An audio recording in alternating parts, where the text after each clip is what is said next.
বাড়ি থেকে বের হয়েছিলাম একটু হাওয়া খেতে। বাইকের চাকা সোজা পাহাড়ে গিয়ে থামলো। ব্রেক কষলে পাহাড় কাঁপে, আর এক্সিলারেটর ঘোরালে মন মেতে ওঠে। পাহাড়ে বাইক রাইড মানেই অন্যরকম এক পাগলামি। রাস্তা যতই পেঁচানো হোক না কেন, বাইকের হ্যান্ডেল আর মনের জোর শক্ত থাকলে পাহাড় জয় করা সময়ের ব্যাপার মাত্র। তেল কমুক আর যাই হোক, পাহাড়ের এই ভিউ মিস করা যাবে না। পাহাড়, বাইক আর আমি, এই তিনের কম্বিনেশন সবসময় সুপারহিট। মেঘের মেঘলা হাওয়ায় বাইক চালানোর মজাই আলাদা। ঘরের চার দেয়ালের মধ্যে আর কত থাকবো ভাই। হৃদয় বলল পাহাড়ে চল, আর বাইকের অ্যাক্সিলেটর বলল আমি রেডি।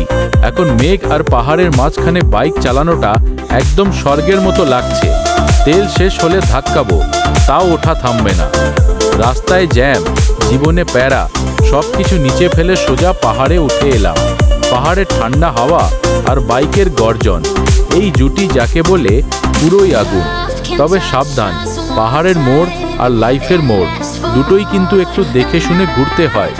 পাহাড়ে বাইক নিয়ে ওঠার পর বুঝতে পারলাম আসল জীবন তো এই আঁকাবাঁকা রাস্তার মধ্যেই লুকানো ছিল। সোজা রাস্তায় তো সবাই বাইক চালায়, পাহাড়ি মোড়ে ব্যালেন্স রেখে বাইক চালানোর মজাই আলাদা। পেট্রোলের দাম বেশি হতে পারে, কিন্তু এই ফিলিংটা একদম প্রাইসলেস।